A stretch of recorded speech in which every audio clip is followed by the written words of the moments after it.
baru, bayarnya juga nggak pakai uang, karena pakai GoPay. Dengan itu pakai e-money. Gitu. Okay. Hadirin yang kami hormati, Forum Student Planner 2024 akan segera dimulai.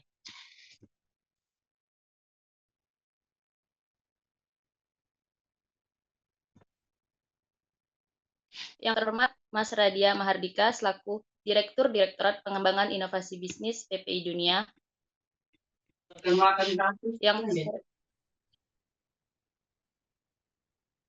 Yang terhormat narasumber kita pada hari ini, Kak Satu Langit sebagai CO kamarpelajar.id, Kak Fitriatunisa Bahri sebagai owner Hanania Group, Kak Fadil Alkatiri sebagai investor PT Total Lintas Samudra, serta rekan-rekan peserta yang kami banggakan. Sebelum kita mulai kegiatan pada hari ini, mari terlebih dahulu kita berdoa dengan kepercayaan masing-masing. Berdoa dimulai.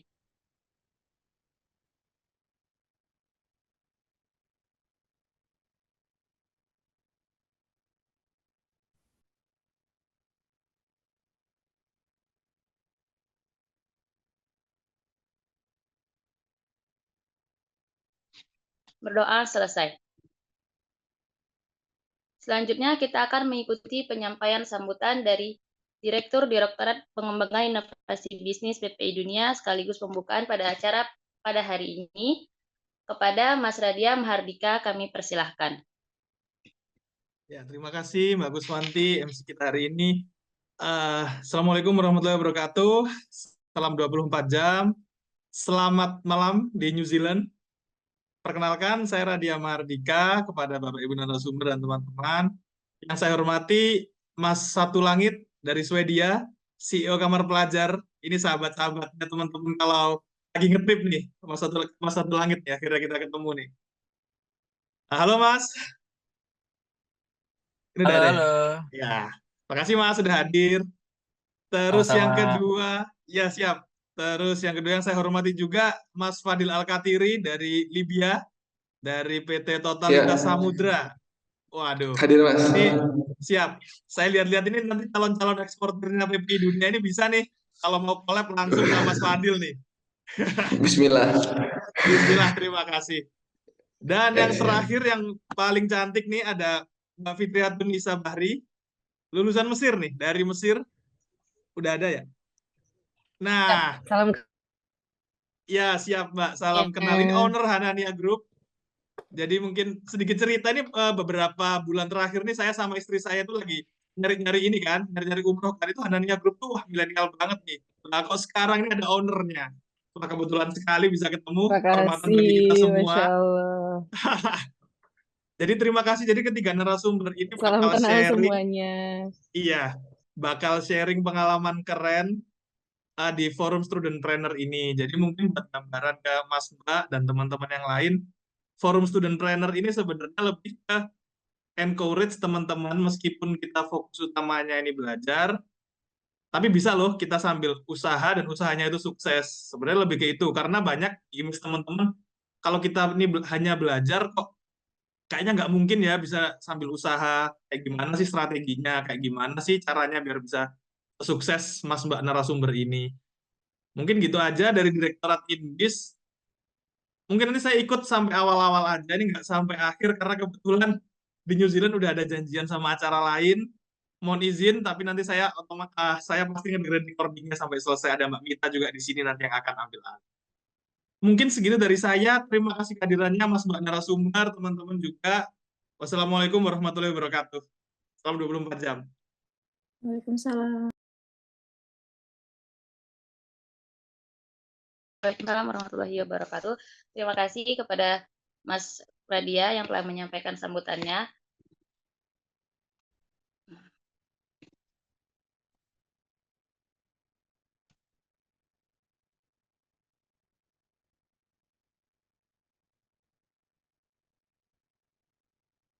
Selanjutnya, kita akan mengadakan sesi foto bersama.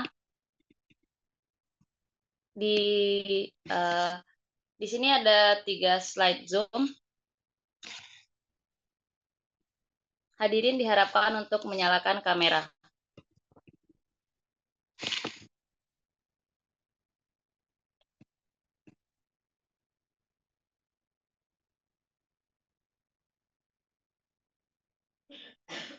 Sekali lagi, hadirin diharapkan untuk menyalakan kamera karena kita akan mengadakan foto bersama terlebih dahulu.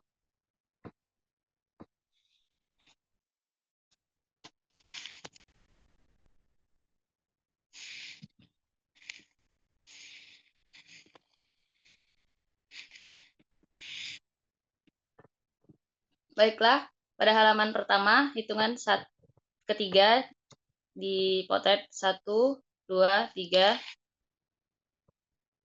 Kemudian halaman selanjutnya 1, 2, 3.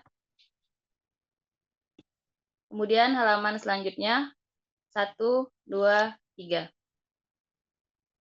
Oke, terima kasih teman-teman sekalian. Lanjut kepada acara selanjutnya. Hadirin yang saya hormati, izinkan saya untuk menyampaikan tata tertib dan informasi selama pelaksanaan pelatihan hari ini. 1. Peserta mengganti nama Zoom sesuai format berikut. Nama, _PPI negara. 2. Peserta dapat mengajukan pertanyaan selama webinar berlangsung kolom chat Zoom. 3. Mikrofon atau pelantang peserta harus dalam kondisi senyap atau non-aktif kecuali dipersilahkan oleh moderator. Membacakan pertanyaan dari peserta di kolom chat di Zoom pada sesi tanya jawab. 5. Pada sesi tanya jawab, peserta dapat raise hand reaction dan mengaktifkan pelantang setelah dipersilakan oleh moderator. Hadirin yang kami hormati, dengan adanya antusias para pelajar untuk menjadi generasi yang tak hanya intelektual tetapi juga mandiri, Direktorat Pengembangan Inovasi Bisnis melalui bidang akselerasi pelajar pengusaha mengadakan program baru yaitu program Forum Studentpreneur 2024 yang rencananya akan diadakan 1 bulan sekali dengan berbagai tema untuk dapat membantu teman-teman studentpreneur di seluruh dunia. Dengan adanya kesempatan untuk membuka berbagai macam peluang bisnis di negara studi masing-masing, Forum Studentpreneur kali ini akan mengangkat tema bisnis travel dan logistik.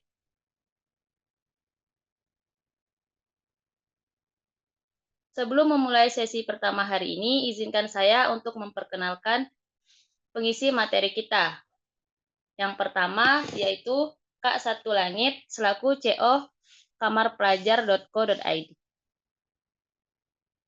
Baik, tanpa berlama-lama, kepada Kak Satu Langit kami persilakan untuk memulai sesi pertama hari ini. Halo, sebelum mulai saya mau tanya, si slide-nya itu nanti kalau teman-teman yang share ya, teman-teman panitia, atau gimana? Ya Kak, Iya, Mas. nanti Oke. sama ada Sip. tugasnya. Jadi aku tinggal ngomong aja ya? Ya, Oke. Kak Satu Langit. Sip. Jadi aku nunggu slide-nya, oke. Klik.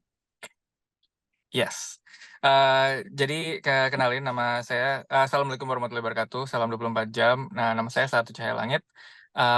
Saya akan berbicara sedikit aja tentang kamar pelajar, gimana mulainya, tentang saya, dan tantangannya tentang si kamar pelajar ini. Jadi langsung aja kita mulai ke slide berikutnya. Ada agenda, tapi nggak terlalu penting, jadi kita lanjut. Kenalan dulu sama saya kali ya, karena tak kenal maka tak sayang kan. Ngomong-ngomong, suara saya kedengaran jelas? Mbak? Jelas. Oke, Jelas, mantap. Mas, jelas. Oke. Oke, jadi nama saya Satu Cahaya Langit. Biasa dipanggil Satu, tapi mau panggil Cahaya juga boleh. Ada juga yang panggil Langit, panggil Bintang, Sky. Bebas deh. Saya asal dari Jakarta, di Indonesianya. Bidang saya IT, dari dulu nggak pernah berubah. Terus betul. S1 saya di Malaysia, S2-nya di Swedia. Terus hobi saya di luar kuliah, di luar kesibukan yang biasa, saya suka volunteering dan kampanye hal-hal positif gitu ya. Terus saya juga suka main badminton, suka jalan-jalan, dan yang terakhir nih saya suka banget ngomongin tentang ide, terus bikin sesuatu dari ide itu gitu. Itu termasuk hobi saya juga. Nah, lanjut slide berikutnya. Tadi kan udah kenalan sama saya. Terus saya mau kenalin nih kamar pelajar. Nah, biar kenal kan kita mulai dari awal dulu ya, gimana masalahnya apa di awal, terus gimana sampai terbuat. Jadi di slide berikutnya saya mau ceritain tentang di Paris. Jadi bermulanya banget itu di Paris. Paris itu kan kota yang banyak banget diminati gitu ya sama wisatawan dari berbagai negara termasuk Indonesia. Dan di sana juga kebetulan pelajar Indonesia banyak banget. Nah, bermula dari pelajar Indonesia banyak banget yang tinggal di sana, yang kuliah di sana. Terus wisatawan dari Indonesia banyak banget juga ke sana. Jadi timbullah permintaan secara alami, permintaan untuk kayak boleh nggak saya nginep, kenal nggak temen yang belajar di situ yang bisa kita tebengin gitu. Karena kan kalau traveler pelajar itu biasanya budgetnya budget kan nyari yang murah gitu. Ataupun wisatawan yang dari Indonesia kan udah mahal ya pesawatnya gitu. Jadi dia sebisa mungkin untuk nekan biaya akomodasinya. Nah, jadi itu terbentuk secara alami. Maka si pelajar-pelajar di sana di slide berikutnya itu mencoba bikin suatu sistem slide berikutnya, tapi sistemnya itu masih manual, alias mereka masih pakai kiri-kiri sebelumnya. Yes, jadi masih manual banget, alias masih pakai WhatsApp atau masih pakai Google Sheet atau Excel gitu. Jadi masih banyak manual sehingga itu nggak terlalu banyak lah lambat. Pertama masalahnya adalah lambat. Jadi ketika ada orang yang minta di handle-nya lambat. Jadi mungkin orang mau datang minggu depan tapi baru dibales minggu depannya. Jadi udah keburu dapat akomodasi yang lain kayak gitu. Jadinya apalagi di zaman digital kayak sekarang kan, jadi udah pasti membutuhkan sistem yang lebih otomatis atau lebih baik gitu. Jadilah slide berikutnya. Jadilah saya yang lihat masalah itu, saya kan juga di Swedia, terus sering jalan-jalan tuh ya, sering ngobrol sama teman-teman di Paris. Itu berarti bagus nih untuk dibuat suatu sistem. Nah, jadinya dibuat deh suatu produk yang namanya kamar pelajar. Kamar pelajar itu saya coret Airbnb-nya karena emang konsepnya mirip banget sama Airbnb, di mana semua orang itu bisa menjadi host, bisa menjadi tuan rumah yang nerima tamu untuk tinggal di tempatnya. Kurang lebih si kamar pelajar itu konsepnya seperti itu, platform digital untuk mendaftarkan kamar kita supaya bisa diinapin sama wisatawan Indonesia yang lagi main ke tempat kita, serta juga untuk mencari kamar-kamar kalau kita jalan ke suatu tempat di luar negeri. Itu aja. Jadi kamar pelajar itu platformnya mempertemukan dua itu. Orang-orang Indonesia yang tinggal di sana sama orang Indonesia yang datang ke sana. Di slide berikutnya, produknya itu sekarang ada dua. Pertama itu yang kita bikin tadi, yang saya udah omongin, itu tentang kamar kan, akomodasi. Jadi saya nih tinggal di Stockholm, mungkin kamar tidur cuma satu, tapi di luar kamar tidur ada sofa yang muat 2 orang gitu. Nah, itu saya buka kamar saya untuk menampung dua tamu, misalnya seperti itu. Itu produk pertamanya, akomodasi. Setelah akomodasi jalan, kita juga kepikiran nih untuk kita juga kepikiran untuk bikin, kalau traveler datang ke suatu, iya, mungkin bisa di mute dulu, Mas. Ketika orang datang ke suatu tempat, kadang-kadang ada juga yang perlu pemandu wisata. Dia bingung kan cari tempatnya gimana, atau mungkin dia tipe yang enggak terlalu explore, terlalu riset gitu, jadi dia butuh orang untuk nemenin. Nah, karena kebutuhan itu kita lihat, itu bisa juga ya, banyak juga kok anak-anak pelajar yang sering diminta kayak gitu. Jadi kita sekalian bikin juga produk baru. Jadi ini produk keduanya, yaitu pandu atau tour guide, pemandu wisata. Jadi orang bisa daftarin dirinya sebagai tour guide di kota itu, atau bisa mencari tour guide kalau kita datang ke kota lain gitu. Gambar yang ketiga itu adalah kayak riset gitu ya, R&D. Kita masih jalan juga, selain 2 produk itu kita lagi bikin konsep produk berikutnya dan juga produk yang lain gitu. Jadi idenya sih sama seperti startup pada umumnya ya, terus berkembang, terus ada produk baru dan produk yang udah ada juga fiturnya ditambah terus seperti itu. Slide berikutnya. Apalagi ya, jadi konsep yang di kamar pelajar ini konsepnya ada 3, hemat, nyaman, dan tambah teman. Itu tagline-nya.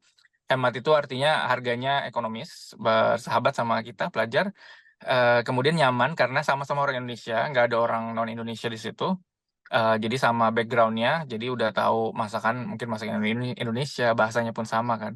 Kemudian tambah teman, ini yang salah satu yang paling penting menurut saya, karena kalau kita datang ke suatu tempat, kita nggak cuman jalan-jalan foto-foto ke spotnya, tapi kita lihat culture-nya, kita kenalin orang yang tinggal di sana, dan lewat orang yang tinggal di sana itu kan kita lebih mengenal kota yang kita datengin itu. Seperti itu. Lanjut slide berikutnya. Tantangan ya, tentunya semua produk, semua usaha bisnis itu nggak mungkin jalan tanpa tantangan. Kamar pelajar juga banyak banget tantangannya. Saya cuman pilih 2 biar nggak makan waktu. Yang pertama itu COVID ya, udah jelas ya. Kamar pelajar itu ketika COVID udah ada sebenarnya, tapi udah ada, tapi karena COVID kan nggak ada yang jalan-jalan atau kotanya melarang orang datang atau restriktif banget. Host yang ada di sana pun kayak kalau mau terima tamu kan super takut gitu. Jadi selama COVID itu kita kayak sepi gitu. Tapi itu untungnya kami usahakan kami akalin dengan cara, oke ini saatnya kita kembangin produk kita gitu. Jadi kita internal aja dulu. Kemudian yang tantangan berikutnya adalah itu slide satu lagi ya, host yang ada itu kan sebenarnya sih kamar pelajar awalnya dulu pas baru mulai itu hanya dari pelajar ke pelajar. Hostnya harus pelajar, yang datang juga harus pelajar. Tapi saya pikir itu agak terlalu mempersempit. Sedangkan yang butuh akomodasi kan nggak cuman pelajar kan, yang tinggal di sana juga bukan pelajar. Bisa juga yang udah kerja gitu kan, atau misalnya diaspora. Nah jadinya saya luasin skopnya jadi non pelajar sama pelajar, tapi kebanyakan tetap pelajar saat ini yang jadi hostnya. Nah tantangannya adalah mereka kan nggak selalu ada di sana gitu kan, jadi mungkin mereka kuliah 1 tahun atau 2 tahun kemudian pulang. Jadi hostnya itu, jumlah hostnya yang ada di kota itu, misalnya di Paris sekarang ada 4 host. Mungkin nanti bulan Juli udah jadi 3 atau 2 gitu, karena udah lulus, 2-nya udah lulus terus pulang ke Indonesia, seperti itu. Jadi itu juga nggak mudah. Jadi kita senantiasa dari tim kamar pelajar harus kayak cari hostnya lagi, diajakin orang-orang untuk jadi host kayak gitu. Jadi itu mungkin saya sih menerima itu sebagai sesuatu yang emang udah harus dilakukan kayak gitu. Kayaknya 2 itu, atau saya tulis lagi ya slide berikutnya? Oke. Jadi itu kan tadi udah ngomongin kamar pelajar, itu apa, produknya apa, dan juga tantangannya. Terus ke depannya setelah dari sini, atau mungkin sebelum ke depan saya ngomongin sekarang dulu kali ya. Sekarang itu kamar pelajar ada di kebanyakan, karena saya di Eropa, kebanyakan ada di kota-kota besar di Eropa. Mungkin sekitar lebih dari 30 kota di dunia ya. Targetnya sih kita pengen ada di seluruh dunia ya, seluruh kota di dunia yang ada orang Indonesianya.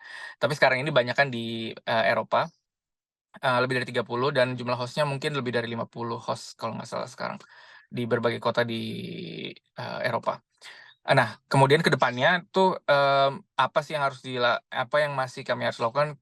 Menurut saya tuh masih banyak banget yang perlu dilakukan, karena kamar pelajar hitungannya masih kecil, masih di awal banget ya. Jadi masih harus banyak promosi, dan ini juga targetnya kan ada kamar di seluruh negara yang ada anak Indonesianya. Nah, berarti kita harus perbanyak promosi. Sekarang ini fokus kita adalah mau cari host yang banyak gitu.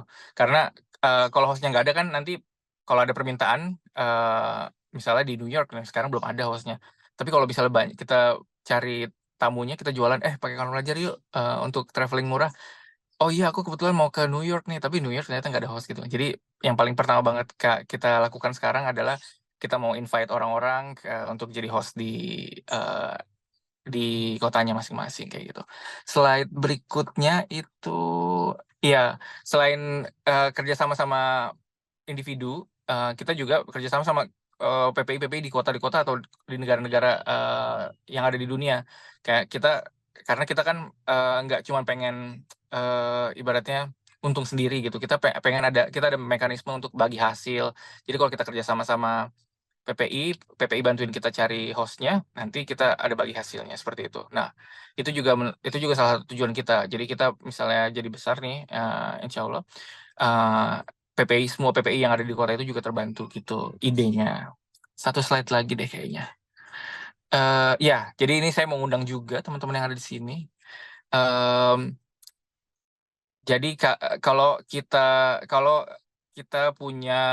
kan pasti punya tempat tinggal ya. Dan kalau tempat tinggal kita itu bisa menerima tamu, saya mau ngundang kalau teman-teman mau jadi host di kotanya masing-masing itu bisa banget di kamar pelajar. Selain benefitnya, selain dapat itu tadi uang tambahan ya, karena kita kan setiap host nentuin harganya sendiri, uang tambahan walaupun nggak banyak, tapi kita bisa membantu wisatawan Indonesia yang datang ke kota kita dan juga kita jadi tambah network gitu istilahnya. Kalau nggak bisa sebagai host, bisa juga sebagai tour guide, sebagai pemandu wisata di kotanya teman-teman. Dan juga kalau PPI, kalau misalnya PPI-nya belum tahu soal kamar pelajar, nah ini juga saya sekalian ngobrol, sekalian ceritain kalau sekalian ngundang kalau PPI-nya itu bisa bermitra bisnis sama kamar pelajar gitu. Nanti kita bisa PPI-nya bisa bantuin kita cari host atau cari pemandu, nanti kita ada sistem bagi hasil seperti itu. Nah, kayaknya itu aja di slide saya, biar nggak terlalu lama. Oh iya, ke depannya R&D, tapi tadi saya udah ngomongin sih, produknya itu baru 2 sekarang, tapi udah mau dibuat lagi yang ketiga dan keempat udah ada dalam plan tahun ini. Dan juga tentunya ini masih skopnya kamar pelajar itu 2, yaitu luar negeri dan wisata. Jadi yang berbau wisata sama luar negeri. Kalau kira-kira ada nih hal yang belum digitalisasi nih prosesnya yang sering dipakai orang.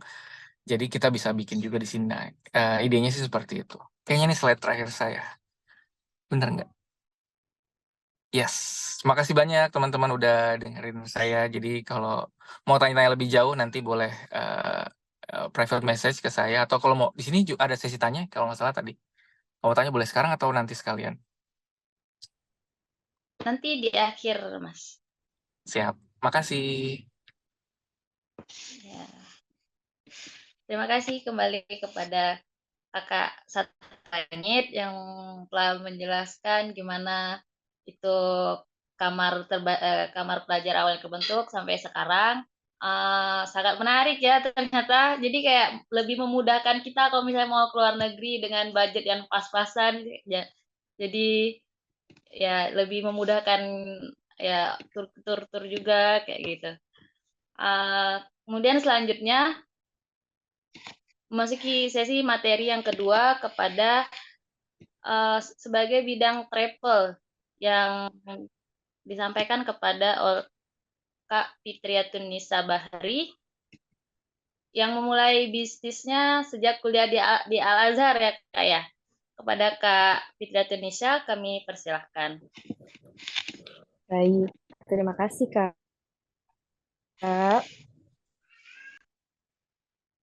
Bismillahirrahmanirrahim. Assalamualaikum warahmatullahi wabarakatuh. Salam perhimpunan untuk semuanya. Jujur, ini sebelumnya suara saya kedengeran ya? Aman ya? Aman Kak. Aman ya? Oke. Bismillah. Jadi sebelumnya perkenalkan, mungkin ini kali pertama bagi kami selaku Hanania untuk mengisi acara di Zoom gitu ya. Suatu kehormatan bagi kami, PP Dunia mengundang kami sebelumnya. Oke, mungkin kalau yang presentasi yang dikasih sama tim aku, mungkin itu lebih ke kompro, tapi nggak apa-apa kalau emang mau ditunjukin, biar emang buat jadi tambahan materi gitu ya. Oke, Bismillah. Sebelumnya perkenalkan dulu, nama saya Fitriatun Nisa Bahri, biasa dipanggilnya Pipit, atau kalau di IG adanya Nisa. Dari situ, alhamdulillah, kita memulai bisnis travel ini waktu dulu masih di Al-Azhar, dan apa ya, kenapa awalnya kita sempat kepikiran kayak mau buat travel gitu ya? Karena menurut aku dari awal itu, mohon maaf ya lagi di kantor jadi agak ramai.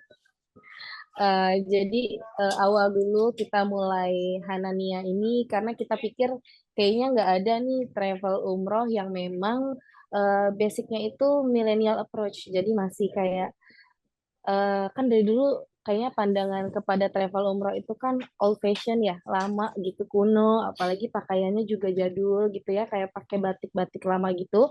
Nah, dari situ kayak kita awalnya pengen bikin kayak bisa nggak sih umroh itu fashion, jadi apa ya, jadi passion orang. Kalau emang ya, kalau emang umroh tuh bukan harus nunggu tua, umroh itu nggak harus mahal, umroh itu ya bisa kok anak-anak muda umroh dan itu bisa jadi asik. Nah, dari situ kita berangkat, makanya kita mulai bismillah waktu itu pas waktu lagi di Mesir. Nah, dulu waktu di Mesir itu tantangannya kan kalau ngobrolin tantangan ya, mungkin kalau dulu tantangan di Mesir itu dulu awalnya trust issue ya, lebih ke kayak ini travel baru siapa gitu, bersaing dengan senior-senior yang lama, mungkin kayak kalau yang mungkin bergelut di dunia travel tahu kayak provider visanya kadang ada yang bermain atau yang sebagainya kayak gitu, itu udah jadi makanan sehari-hari sebelum ini. Dan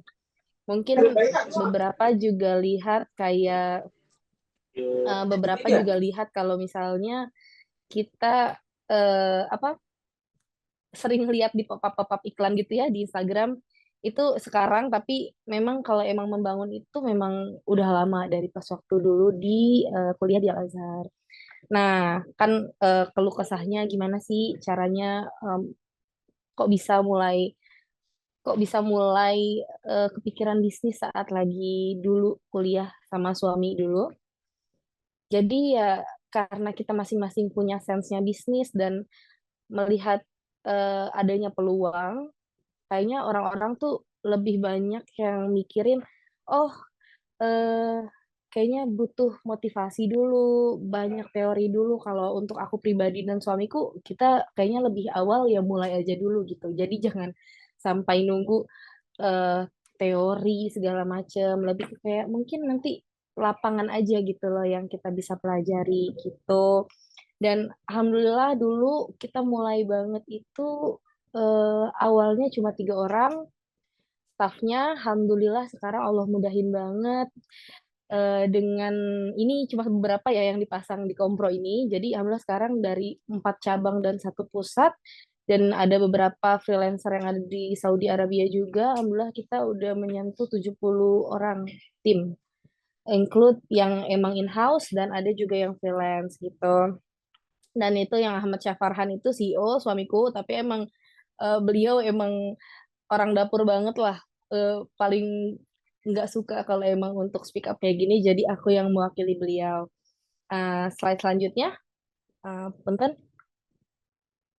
Nah, program unggulan kita, karena emang kita mengedepankan umroh experience ya, jadi kayak kita ada beberapa program-program yang ada di Hanania, salah satunya mungkin umroh mewah hargawah, umroh salju, umroh Ramadan, umroh VVIP, tapi yang emang paling jadi primadona banget di Hanania itu umroh plus Dubai.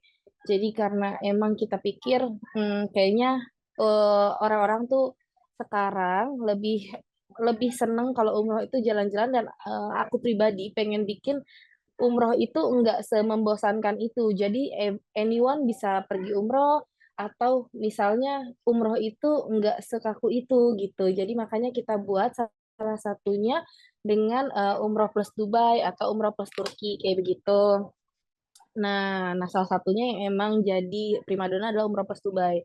Juga kalau kita alhamdulillah Allah mudahin, salah satu yang bikin strategi kita adalah mungkin lebih ke digitalisasi ya, kayak beberapa poster fresh gitu ya, dan beberapa kayak cara marketingnya juga marketing millennial approach. Jadi bisa banget masuk di semua kalangan gitu. Apalagi yang Gen Z dan millennial sekarang kan lebih lebih suka visualisasi. Nah, ini dari unique selling point Hanania itu konsepnya salah satunya lebih ke visi misi anak muda, nggak perlu nunggu tua untuk umroh, terus juga pembawaannya lebih ke kayak santai, bahkan kita saat ini insya Allah sudah memulai apa ya, lebih ke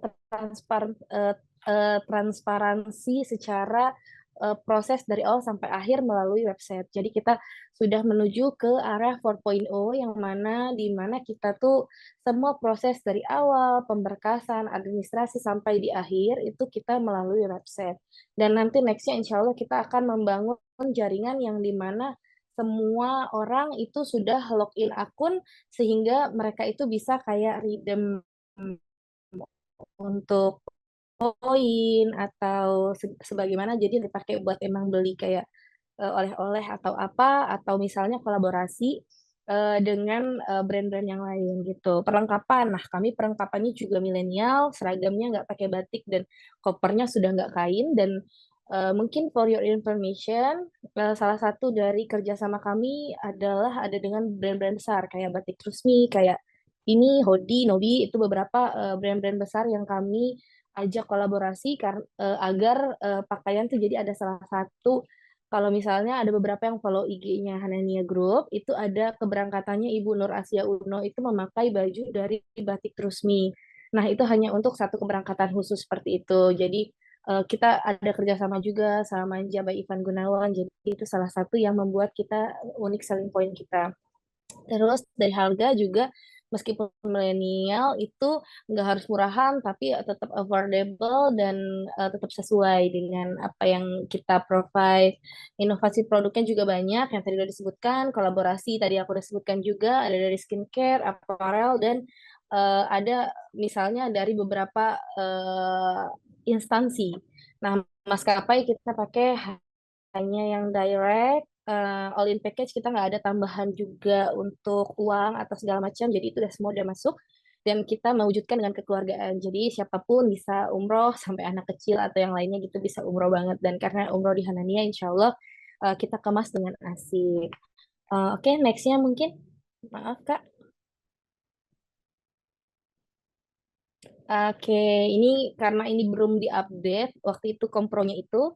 Sekarang alhamdulillah udah kurang lebih 10.000 happy customer dari Hanania sendiri. Alhamdulillah Allah mudahkan. Next. Nextnya Kak. Nonton. Udah ya? Ada lagi nggak slide-nya? Oh, ini testimoni. Udahlah, kita lanjutkan aja ya. Eh, mungkin aku ingin menambahkan di sini untuk beberapa. Oh iya, udah penutup ya. Untuk beberapa yang memang masih kepikiran, kayaknya pas lagi jadi mahasiswa, kayaknya nggak pas deh waktunya untuk memulai bisnis. Kalau menurut aku sih mulai aja dulu, meskipun masih mahasiswa dan kayaknya pengalamannya masih sedikit gitu. Menurut aku nggak ada salahnya kita mencoba lebih awal karena meskipun nanti saatnya kita pulang ke tanah air, kita tuh sudah memulai lebih awal dan kita punya experience lebih banyak dibanding yang lain gitu. Karena mau gimana pun misalnya ya, kadang beberapa lebih kayak oh ntar aja lah, orang masih di negeri orang, nanti aja mulainya pas di Indonesia. Kalau menurut aku, saran aku, carilah experience sebanyak mungkin dan inovasi sebaik mungkin karena menurut aku kan seharusnya mahasiswa itu kan lebih kreatif ya. Jadi eh, harapan aku ke depannya semoga kita semua bisa sama-sama bersinergi dan aku juga bisa belajar dari teman-teman semua yang ada di sini. Terima kasih banyak. Wassalamualaikum warahmatullahi wabarakatuh.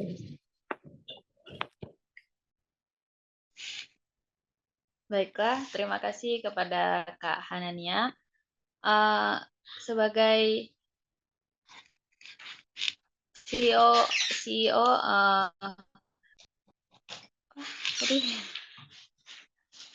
sebagai CEO Hanania Group, maaf, yang mana membuka perspektif baru terhadap umroh, yaitu dengan berbagai hal agar lebih menarik customer dan lain sebagainya. Baiklah, selanjutnya kepada presentator terakhir, yaitu kepada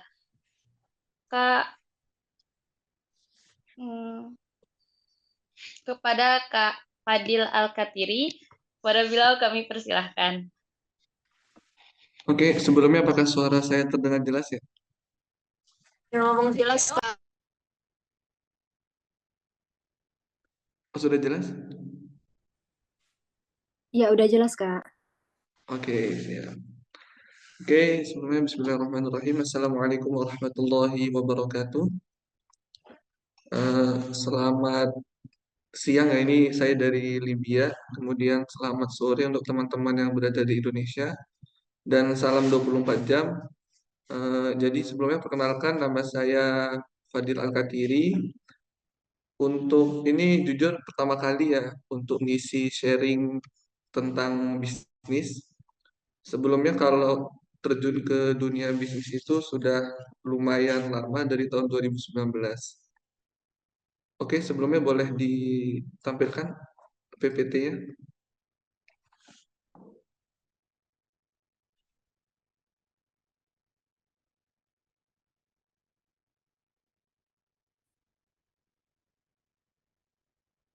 Oke, sambil menunggu ya. Jadi eh, kemarin itu ceritanya bagaimana bisa dapat tawaran dari PPI Dunia untuk mengisi acara ini, yaitu saya sendiri tergabung di PPIDK Timur Tengah Afrika, yaitu Perhimpunan Pelajar Indonesia Dunia Kawasan Timur Tengah Afrika, di bidang administrasi dan kemitraan, yaitu tentang keuangan juga. Jadi kemarin dapat tawaran dari koordinator PPIDK Timur Tengah kalau PPI Dunia, Direktorat Pengembangan Inovasi Bisnis ini mencari mahasiswa yang sedang berkecimpung di dunia bisnis gitu. Oke, langsung saja. Saya sendiri sekarang mahasiswa tahun 2 kalau di Indonesia ya setara dengan semester 3 atau 4 di Islamic College di Tripoli, Libya. Kemudian saya dari tahun 2019 itu join di PT Total Lintas Samudra sebagai pemegang saham atau bisa disebut dengan owner. Oke, next ke slide selanjutnya.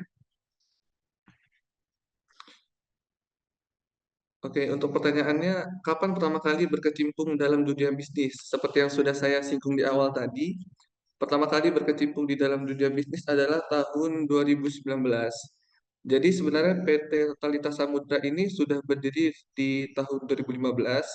Kemudian di tahun 2019 itu ada ajakan dari temannya ayah gitu untuk mau nggak Fadil belajar bisnis gitu join kita 50-50 di pemegang saham gitu. Dan kebetulan juga di Totalitas Samudra ini saya sebagai pemegang saham 50% dan 50% lagi itu dari teman ayah. Jadi untuk sistem kerjanya pun kita bagi dua. Jadi untuk keuangan atau investor itu fokus dari saya. Kemudian yang pemegang saham satunya lagi itu sebagai pengelola, yang itu sekarang jadi CEO gitu. Oke, lanjut ke next ke slide selanjutnya. Kenapa memilih untuk berbisnis di bidang logistik? Karena tujuan pertama yaitu yang pasti ingin meningkatkan apa ya kemampuan diri dalam berbisnis, melatih bisnis sejak dini. Kemudian yang kedua adalah ingin menjadi perantara, yaitu baik perorangan maupun perusahaan maupun beberapa proyek dalam mengirim barang, baik itu dalam skala domestik ataupun internasional gitu. Next ke slide selanjutnya. Kemudian sebelumnya bagi teman-teman yang mungkin masih bertanya-tanya ya, apa sih pemegang saham itu? Pemegang saham kalau kita cari di Google, pengertian secara singkatnya adalah pihak perorangan maupun perusahaan atau lembaga yang memiliki setidaknya satu lembar saham di dalam sebuah perusahaan itu. Jadi pemegang saham itu bisa disebut juga sebagai investor yang tercatat di dalam akte perusahaan. Nah, sedangkan kalau investor secara umum adalah yang menyuplai keuangan untuk operasional. Tapi berbedanya dengan pemegang saham, kalau pemegang saham itu investor, tapi dia tercatat di dalam akte perusahaan itu tersebut. Kemudian boleh next ke slide selanjutnya.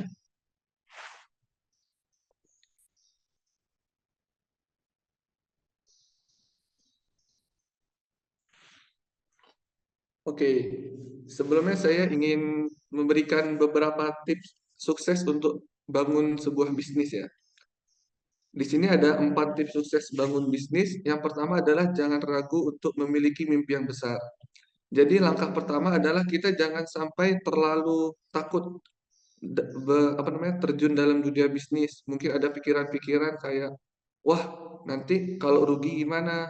Wah nanti kalau nggak dapat pelanggan gimana? Wah kalau nanti bisnisnya stuck di tengah jalan gimana? Itu jangan, kalau bisa kita hilangkan pikiran-pikiran itu, sehingga kita harus pertama itu yakin dan percaya bahwasanya kita bisa menjalankan ini semua. Jadi tugas kita dalam orang-orang yang ingin terjun di dalam dunia bisnis adalah yaitu jalani dulu, yakin nanti untuk masalah rugi atau untungnya itu masalah belakangan, dan itu semua kan sudah menjadi ketetapan Tuhan Yang Maha Esa seperti itu. Kemudian yang kedua adalah jangan malu untuk bertanya, jangan malu untuk bertanya kepada orang-orang yang sudah terlebih dahulu join di dunia bisnis. Jadi mungkin kita punya kenalan, teman seangkatan mungkin dulu ketika di SMA atau teman kuliah atau saudara yang sedang berkecimpung di dalam dunia bisnis, mungkin kita bisa tanya-tanya gimana sih cara memulai bisnis, gimana sih cara manajemen waktu antara keluarga, kemudian dengan bisnis, kemudian antara waktu belajar mungkin dengan mahasiswa dengan waktu bisnis gitu. Kemudian yang ketiga adalah senantiasa mencari support dan dukungan dari orang-orang terdekat. Mungkin kita bisa meminta dukungan dari mungkin ayah atau ibu, kemudian orang-orang di sekitar kita, circle-circle kita. Karena saya sendiri pun berkecimpung di dalam dunia bisnis ini, yang tidak bisa saya lupakan adalah support yang sangat besar dari orang tua saya. Sukses bangun bisnis itu adalah jangan terlalu bawa perasaan dengan para pesaing bisnis kita. Jadi lihat pesaing bisnis kita itu sedang naik daun gitu, sedang orderannya banyak, kemudian customernya banyak, jangan sampai kita sampai ngedown gitu karena melihat itu. Jadi kita jadikan itu sebagai motivasi kita agar kita bisa sampai pada titik orang tersebut atau mungkin kita bisa lebih dari orang tersebut gitu. Next.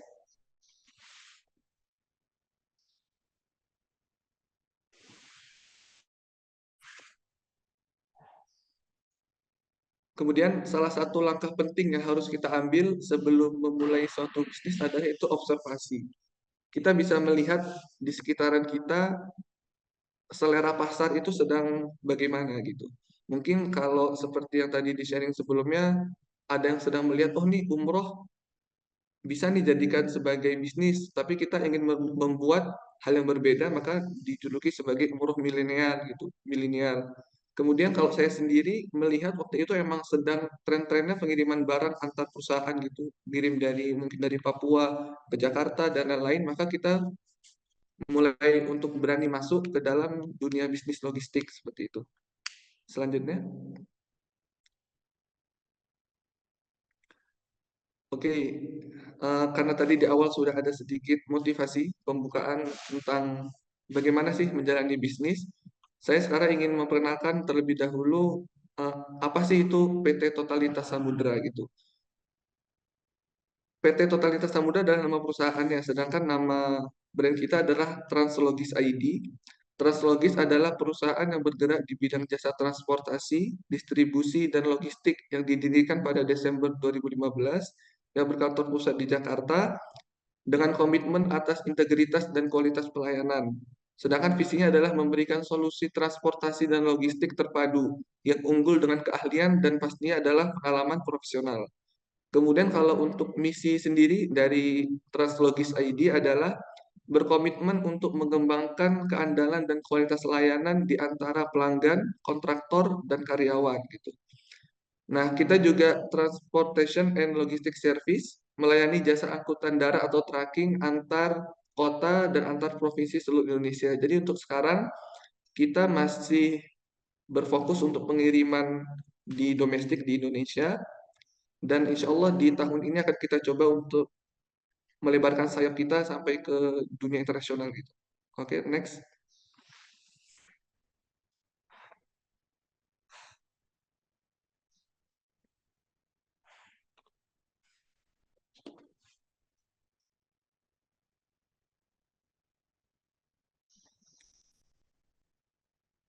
Oke, untuk pelayanan dari kita, our service, yaitu segala bentuk pelayanan, pengiriman, dan konsultasi mengenai jasa pengiriman luar atau dalam negeri. Kita di sini ada 4 service, yaitu yang pertama ada logistik service, kemudian ada distribution service, ada relocation service, dan yang terakhir ada freight forwarding. Oke, next ke slide selanjutnya.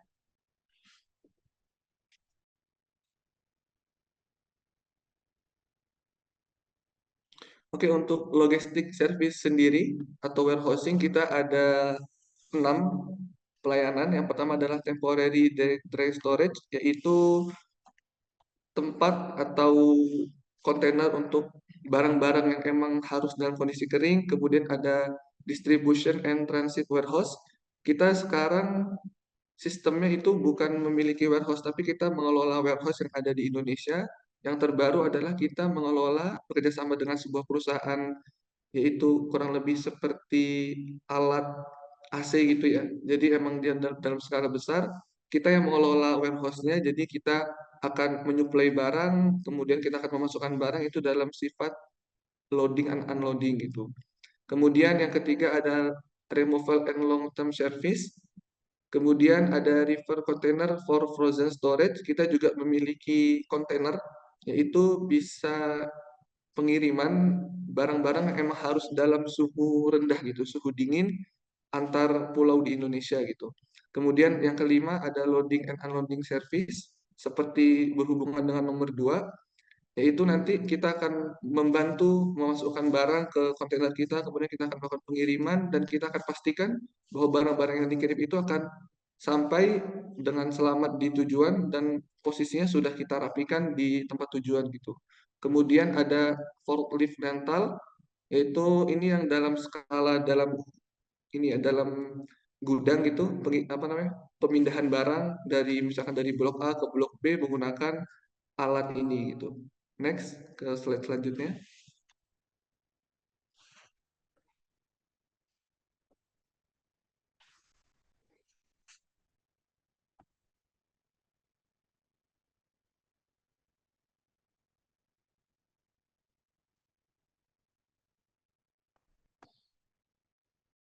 Oke, selanjutnya adalah distribution service. Di sini ada 5, ada inland tracking, kemudian ada rail transportation, yaitu kereta api besok inter island, antar pulau, kemudian ada domestic air freight. Kita juga melayani pengiriman barang menggunakan pesawat antar Indonesia, yaitu di dalam pulau Indonesia, domestik. Kemudian ada boat, kita juga melayani pengiriman menggunakan kapal.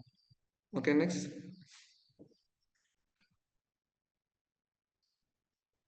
Oke, untuk yang freight forwarding, kita memiliki 5, yaitu opsi. Yang pertama, kita bisa menggunakan jalur udara atau laut untuk impor-ekspor.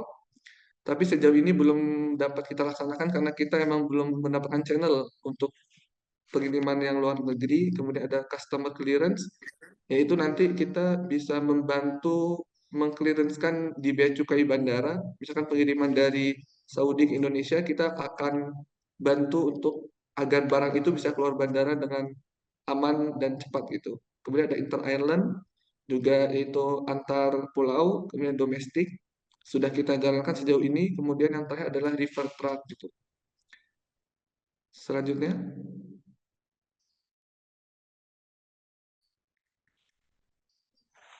Kita juga mempunyai 5 opsi untuk relokasi barang-barang. Kita juga melayani pemindahan kantor, kemudian perpindahan pabrik, kemudian ada perpindahan laboratorium, kemudian perpindahan rumah, dan yang terakhir itu kita juga ingin melebarkan sayap kita melayani pengiriman yang sifatnya itu berskala domestik dan internasional.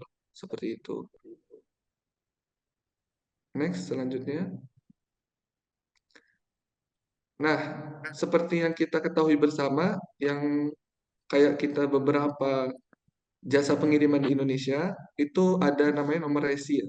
Kita pun juga, walaupun ini sifatnya kita pengirimannya dalam skala besar, bisa sekali kirim bisa 4-5 kontainer dan lain-lain, kita juga memberikan pelayanan kepada pelanggan, bahwasanya kita itu memiliki nomor resi gitu. Jadi untuk memudahkan pelanggan, Translogis pasti memberikan resi kepada pengirim paket. Resi ini berfungsi sebagai kode untuk melacak paket kiriman Anda. Baik pengirim maupun penerima itu bisa mengecek resi ini, nanti kita akan sediakan semacam web, maka kita akan dapat melihat nih, barang kita udah sampai mana, atau udah sampai atau bagaimana. Seperti itu. Next ke slide selanjutnya.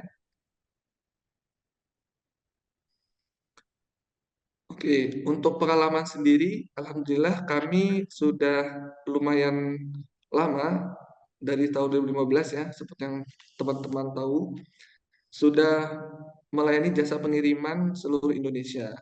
Dan kami sendiri pun sampai sekarang memiliki sekitar 7 kantor, ada di Bali, kemudian ada di Bekasi, ada di Palembang, ada di Kupang, kemudian di Kupang ini ada 2, ada yang sifatnya kantor sama ada yang warehouse, kemudian ada di Surabaya dan Lombok gitu. Nah, jadi kalau teman-teman misalkan nanya, nih misalkan kita mengirim dari Jogja ke Jakarta bagaimana gitu. Nah, jadi nanti sifatnya kalau emang nanti pengiriman di tempat yang tidak ada kantor kita itu akan mencari kenalan, yaitu sesama logistik juga di daerah tersebut. Nanti kita akan melakukan kerjasama dan dipastikan bahwasanya barang teman-teman ini akan diangkut dan sampai dengan tujuan di bawah naungan Translogis ID seperti itu. Oke, next ke slide selanjutnya. Oke, mungkin di penutup ini ada sedikit kata motivasi ya. Jadi Dahlan Iskan itu pernah berkata, setiap orang punya jatah gagal. Habiskan jatah gagalmu ketika kamu masih muda. Jadi saya mengajak teman-teman di sini di forum Student Planner ini, marilah mumpung kita masih muda, kita perbanyak ini langkah-langkah kita untuk berani terjun di dunia bisnis. Karena kalau bukan sekarang, kapan lagi kan? Kalau bukan kita, siapa lagi gitu. Jadi, marilah teman-teman bisa nanti kalau emang ada pertanyaan yang ingin ditanyakan, bisa lewat di forum Zoom ini atau nanti bisa langsung di IG saya, di direct message. Nanti untuk akunnya ada di akun Inbis PPI Dunia. Oke, terima kasih. Semoga bisa memotivasi teman-teman semuanya. Kalau kurang lebihnya mohon maaf. Assalamualaikum warahmatullahi wabarakatuh.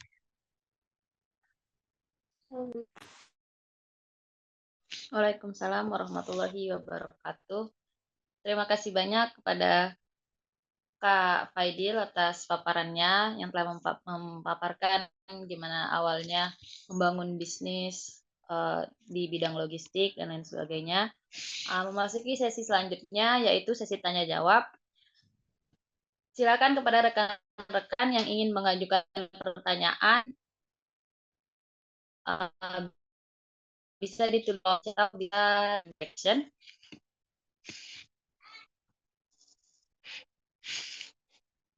Oke, baiklah, boleh kepada Kak Rizvika Rahmita. Kami persilahkan untuk open mic-nya. Oke, makasih banyak Mbak Kuswanti. Pertama-tama, selamat pagi dari Hongaria.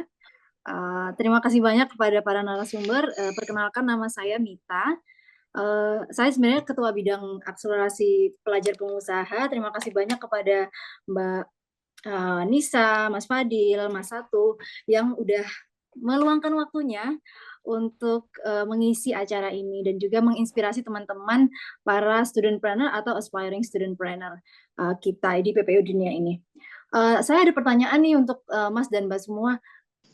Sebenarnya kan Mas dan Mbak memulai bisnisnya itu ketika kuliah ya. Nah, itu challenge terbesarnya itu apa ketika itu? Dan juga gimana ceritanya Mas dan Mbak membuat tim yang solid? Apakah tim yang solidnya itu terbentuk ketika masih di saat kuliah itu atau setelah setelah keluar kuliah atau misalkan atau ketika kan kalau ada beberapa yang seperti Mas Fadil kan masih kuliah ya sampai saat ini. Tapi kan Mbak Nisa dan Mas Satu mungkin ketika gap antar kuliah itu terbentuk tim yang solid atau gimana? Itu pertanyaan saya. Makasih banyak.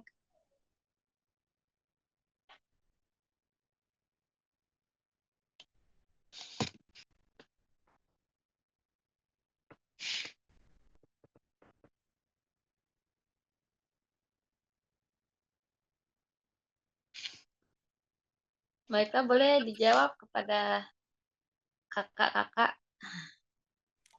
Siapa dulu nih Mbak yang boleh jawab? Oleh bebas silakan kalau misalnya kak apa boleh boleh juga gitu. Oke, mungkin aku Oke, izin kayaknya jawab ya Mas. kepada Aku duluan ya. Siap, Mbak, siap. Ya, Bismillah. Jadi kalau bilang tantangan terbesar, kalau untuk aku pribadi mungkin lebih ke kita bisa manage waktu ya. Kayak maksudnya kita benar-benar harus mengorbankan waktu istirahat salah satunya, dan kalau menurut aku kalau emang kita ada di beberapa bidang, maksudnya kayak kuliah dan itu ya bisnis gitu, itu emang nggak akan bisa 100% di dua bidang itu gitu. Jadi ya mau nggak mau pasti ada yang dikorbankan, misal waktu istirahatnya atau yang lainnya gitu.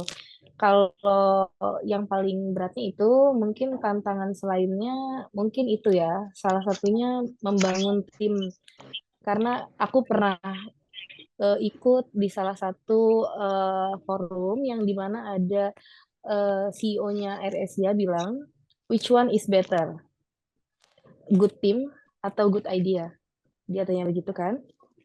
Terus dia bilang lanjut, good team adalah better, prefer mendingan good team daripada good idea, karena untuk membangun good team itu tidak mudah, dan good idea itu bisa muncul dengan adanya good team. Jadi kita nggak bisa apa ya, kita nggak bisa misalnya nih kita punya good idea tapi tidak ada yang bisa merealisasikan itu, karena memang harus ada good team untuk merealisasikan si good idea itu gitu. Nah, bagaimana caranya menemukan tim yang solid? Pertama, menurut aku bagaimana how to treat ya. Gimana kita mau di-treat orang lain, atau gimana kita mau diperlakukan sama orang lain. Nah, kayak gitulah cara men-treat. Tapi jangan lupa kita harus mempunyai, menurut aku ya, border untuk kalau it's not bossy ya, boss leader, dan itu tuh berbeda gitu. Jadi emang kita tuh statusnya memang leader gitu, tapi bukan berarti kita harus bossy. Jadi memang kita punya gap antara tim dengan leader, tapi tidak menjadikan gap itu menjadikan kita seperti bossy gitu ya, yang bisa nyuruh, yang bisa memerintah seenaknya gitu. Dan menurut aku kalau misalnya tim itu yang baik gimana, kita terjun dulu aja, kita kerjain, dia ngelihat langsung tuh. Nah, dari situ dia akan belajar, oh, oh begini leader saya mengerjakan ini gitu. Nah, dari situ alhamdulillah tim aku itu Allah mudahkan dari 2017 ada yang udah gabung dari Mesir, sampai sekarang ada yang udah gabung itu kurang lebih 7 dari Mesir, dan 2019 itu ada juga yang dari 2019 itu dari travel sebelum Hanania ini. Jadi kita pernah punya travel sebelumnya kerja sama sama salah satu influencer. Kemudian sampai sekarang alhamdulillah udah ada 70 tim gitu. Alhamdulillah Allah mudahin. Gitu ya kali, semoga bisa menjawab pertanyaan Mbaknya. Terima kasih. Oke, makasih banyak Mbak Nisa. Kalau mungkin dari Mas Satu atau Mas Fadil ada ini nggak tambahan? Sama aja deh, sama. Oke, izin. Sikat-sikat. Oke. Fadil duluan. Oke, izin Mas ya. Jadi kalau sampai saat ini sih, jujur karena ini kan dulu kan joinnya kan di bangku SMA ya. Jadi waktu itu juga kondisi lagi di pondok, jadi emang secara nama sudah bergabung di perusahaan gitu. Cuma karena emang di pondok kan kita tahu sendiri juga HP nggak bisa gitu kan. Jadi waktu itu emang dibantu dihandle sama orang tua gitu, sama pemegang saham satunya. Nah kalau sekarang di bangku kuliah, alhamdulillah ya. Jadi benar sampai mengganggu kuliah gitu. Karena emang kan sifatnya bukan jadi CEO atau eh, direktur gitulah. Jadi emang kita cuma memantau, nanti kita joinnya di rapat pemegang saham yang sifatnya tahunan. Dan kalau untuk membentuk tim yang solid itu karena kita juga kebetulan kan beli perusahaan yang udah jadi. Kita kan ambil alih sebuah perusahaan gitu. Jadi emang timnya yang perusahaan sebelumnya itu udah bagus. Jadi emang kita pertahankan timnya. Baru cuma kita ya ganti beberapa yang emang sifatnya itu kan agak urgent. Jadi kayak kita nambah emang orang-orang yang punya keahlian di bidang keuangan, kita tambah lagi di bidang keuangan karena kan kalau kita tahu kalau misalkan di organisasi pun kalau perpindahan jabatan LPJ kan keuangan itu kan sesuatu yang sensitif ya. Jadi kita juga ingin memastikan bahwa keuangan dari perusahaan sebelumnya itu emang sudah rapi dan kita menjalankan itu tidak ada masalah. Seperti itu aja sih. Mungkin Mas Satu ada yang mau ditambahin lagi. Tafadhol. Silakan. Ya, Nah, boleh kepada Kak Satu. kalau dari aku pertanyaan pertama tadi tentang tantangan, kayaknya tantangan paling besarnya buatku adalah waktu, tadi udah disebutin juga sama Mbak Nisa. Karena aku ini kan waktu bikin itu dan waktu masih kuliah itu bawa keluarga sama istri, terus istri hamil dan jadi selain kuliah terus jagain istri juga kan, terus bikin kamar pelajar. Nah, jadi agak banyak tuh tantangan. Jadi bener kata Mbak Nisa tadi, harus ngorbanin, dan kayaknya yang belum disebutin adalah harus nerima aja semuanya, nggak bisa 100% gitu kan. Jadi kayak harus bagi-bagi, dan kalau misalnya udah komit, oh oke, ngerjain kamar pelajar 2 jam aja setiap malam misalnya kayak gitu, atau 1,5 jam setiap malam. Nah, itu dikomit aja gitu sesuai itu.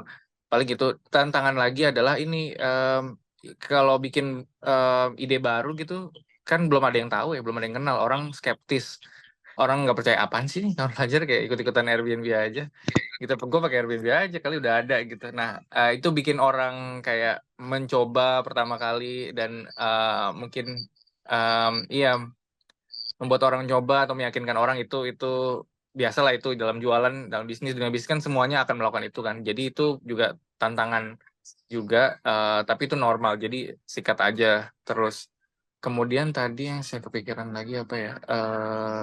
Oh ya, langsung aja ke pertanyaannya dulu deh. Timnya untuk, ada satu yang belum disebutin, untuk bikin tim yang bagus itu harus ngasih kepercayaan, ownership-nya menurut saya harus dikasih ke mereka. Jadi kalau yang saya terapin di kamar pelajar, udah ada nih, misalnya dia masuk, udah coba 3 bulan atau 6 bulan.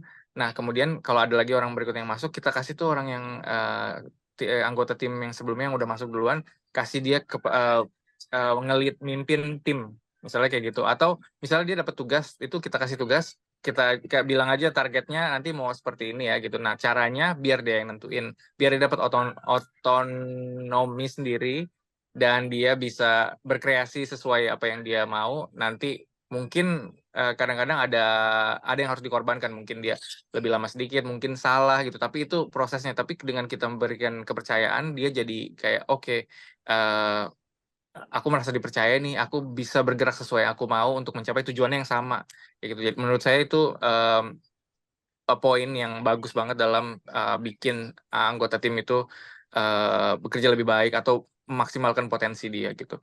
Ada lagi yang, iya kayaknya itu sih yang saya rasa paling penting dan saya mau bilang. Udah itu aja kali. Makasih.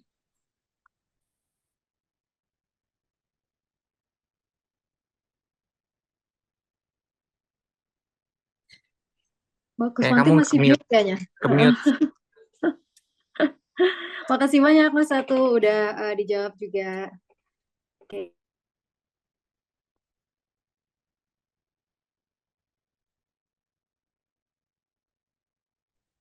Mbak Kuswanti ini mic-nya belum kebuka, open ha. Ya sok-sok. Lupa. Mungkin saya sendiri ya yang ingin bertanya, tapi ini mungkin secara personal kepada Kakak Satu Langit. Jadi kan itu di kamar pelajar itu kan kayak semua orang bisa jadi hostnya. Nah, itu tuh apa ada standar khusus gitu untuk agar menyediakan yang terbaik gitu. Misal kamarnya harus kayak gini ada standarnya kayak gitu. Biar kan untuk menarik pelanggan juga. Apakah ada standar khususnya atau enggak? Itu Pertanyaannya bagus aja. banget. Mungkin aku harusnya bilang ini di presentasi tadi. Kita emang kadang-kadang mikir kalau kita mau buka kamar kita harus kasih yang terbaik gitu. Padahal enggak, di kamar pelajar tuh kita nggak mau hostnya kasih yang terbaik yang 100% lebih dari apa yang dia bisa kasih gitu misalnya. Tapi kita mau yang ada aja gitu. Jadi kalau kita selalu bilang kalau temen bisa nginep di rumah kita, berarti kita bisa jadi host gitu. Tanpa kita harus tanpa kita harus nyiapin apa-apa yang lebih banget gitu. Kita beli parfum biar wangi gitu. Ya itu boleh aja kalau mau, tapi itu nggak diwajibkan. Malah aku lebih suka kalau as it is aja, sesimpel mungkin, sesederhana mungkin aja. Jadi kita nggak repot, tapi kita bisa bantu orang. Seperti itu. Jadinya nggak harus ada standar tertentu, tapi yang paling penting, ini yang paling penting adalah kita transparan. Jadi nanti misalnya cuman dapat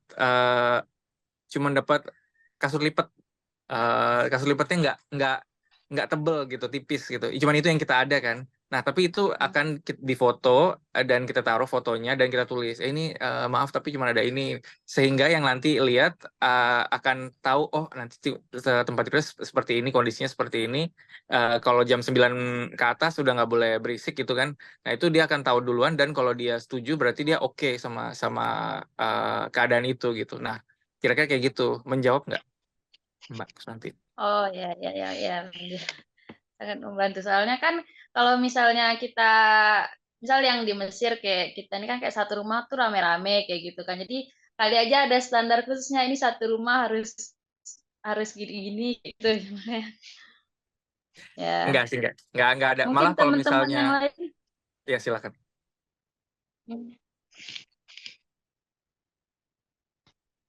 Ya, gimana? Enggak. Aku mempersilahkan kalau ada teman-teman yang lain yang mau tanya. Mungkin kalau nambahin yang tadi, yang rame-rame itu udah biasa banget. Di Milan juga ada host yang tinggalnya berempat, berlima gitu. Dan dia bilang cuma ada sofa, jadi cuma bisa satu tamu gitu. Itu nggak apa-apa banget. Oh ya, baiklah. Tadi kepada Kak Ken kayaknya angkat tangan, boleh kepada Kak Ken dipersilahkan.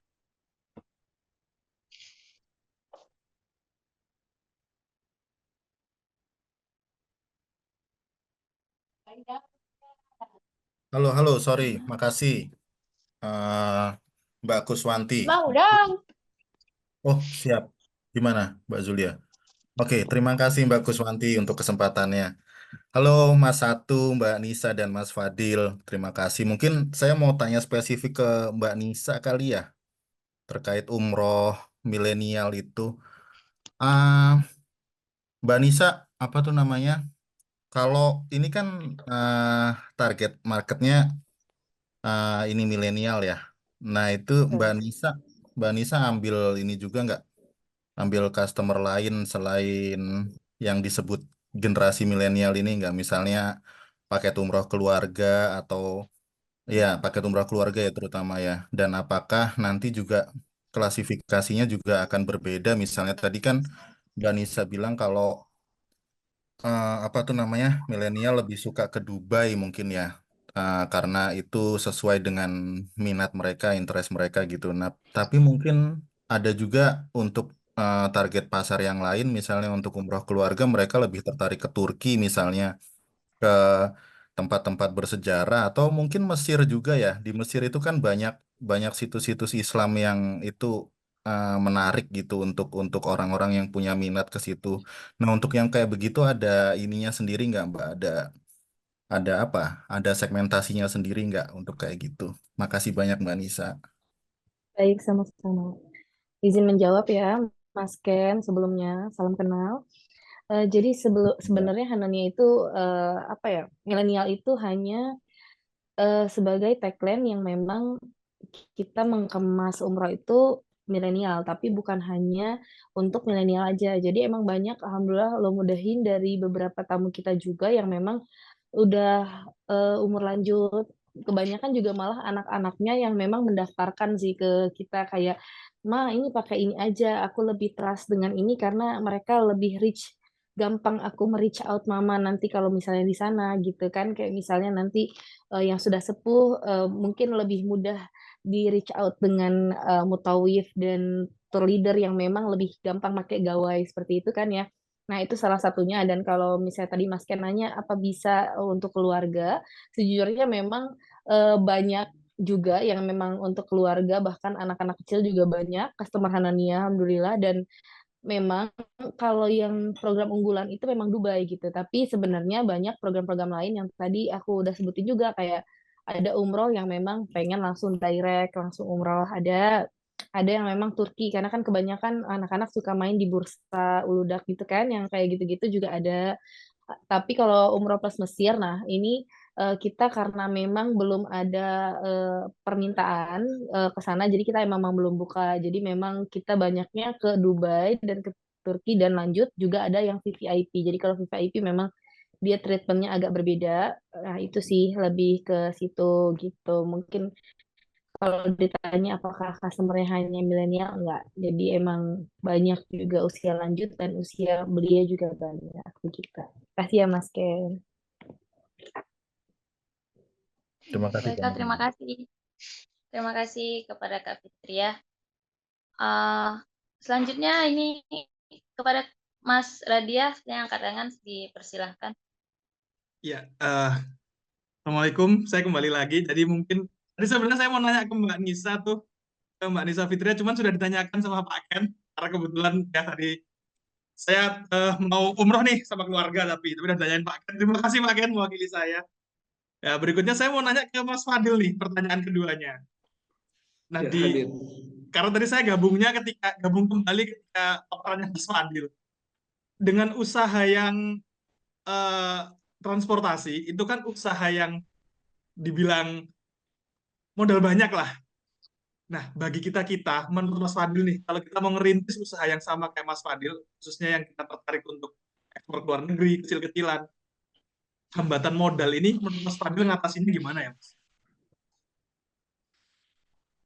Wah, ini pertanyaan yang lumayan susah juga sih, karena emang di di poin ini kan begini ceritanya. Jadi kalau kita belajar dari sekarang itu, emang kemarin itu kan saya kan memulai bisnis ini emang bahasanya dalam kutip tuh dimodalin oleh orang tua dulu gitu. Jadi orang tua tuh pengen tuh emang bukan tujuannya bukan pengen cari untung, tapi emang gimana caranya biar saya itu bisa belajar bisnis dari sejak SMA gitu. Jadi emang waktu itu qadarullah orang tua modalin dulu, kemudian alhamdulillah dalam waktu 1 tahun itu langsung balik modal, kemudian ya setelahnya untuk keuntungan itu karena saya juga masih kuliah kan, masih kuliah ya emang karena masih terpantau juga, jadi emang kayak keuangan pun masih dalam pantauan orang tua gitu. Tapi yang ya keuntungan itu untuk atas nama saya. Dan kalau untuk teman-teman mungkin kalau saya bilang ya nanti bisa cari semacam pinjaman modal mungkin bahasanya. Kalau Avon kalau emang bahasanya kurang tepat ya. Tapi kalau yang setahu saya itu bisa. Ataupun nanti kan di kami pun ada beberapa project. Emang itu kita emang membuka beberapa investor dari luar gitu. Jadi dia mau naruh modal berapapun kita bisa tampung, baru kita kerjakan sebuah project gitu. Kan kalau saya kan sifatnya kan emang kita beli perusahaan, baru keuntungannya disebut sebagai dividen yang tahunan gitu kan. Kita tahunan dividen. Nah, sedangkan kalau teman-teman yang mungkin kita ada project nih, misalkan ada kerjasama, misalkan pengiriman barang dari Libya ke Indonesia, bisa kita cari teman-teman, nih siapa mau join ya mungkin bisa bantu beberapa, nanti keuntungannya ya kita bagi sesuai dengan beberapa yang di store kayak gitu. Insya Allah kita tetap bisa ngebantu sih kayak gitu. Siap, terima kasih. Jadi, Gimana? buat teman-teman mending itu ya, kayak belajar-belajar dulu aja ya, belajar tentang konsultasinya dulu, ilmu dapat, investor datang. Gitu ya, Mas. Iya, betul. Thank you, Mas Adil. Kembalikan Oke, Mbak siap. Mercy.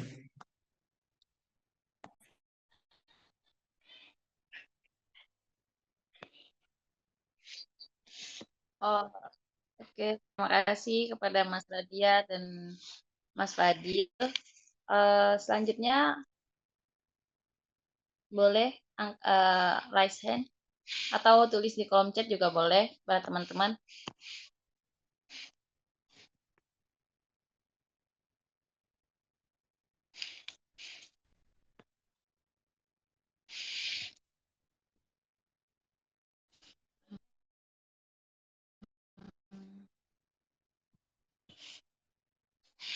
Ayo,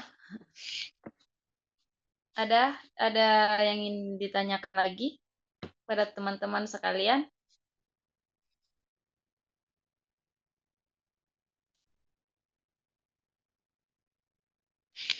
Oke, sepertinya nggak ada yang ingin disampaikan lagi dan ditanyakan lagi. Mungkin Kuswanti tutup aja. Sebelum kita akhiri acara pada hari ini, saya ingin mengucapkan terima kasih banyak atas perhatian dan kerjasamanya dari semua peserta dan dari semua peserta dan pemateri sekalian. Mungkin kalau misalnya ada pertanyaan lanjutan bisa di DM langsung ke kakaknya. Insya Allah kakaknya bakal fast respon ya. Oke, mari kita akhiri acara pada hari ini dengan melafazkan lafaz hamdalah. Alhamdulillahirabbil alamin. Semoga ilmu yang kita dapatkan pada hari ini bisa banyak memberikan manfaat bagi kita semua. Saya Kuswanti sebagai moderator pada siang hari ini harap undur diri. Terima kasih banyak. Wassalamualaikum warahmatullahi wabarakatuh. Waalaikumsalam. Waalaikumsalam. Terima kasih semuanya. Terima Bisa kasih dicek di Mas kolom Mbak. chat ya, Terima kasih teman-teman. semuanya. Terima kasih. Siap, boleh di chat ya. Makasih. Terima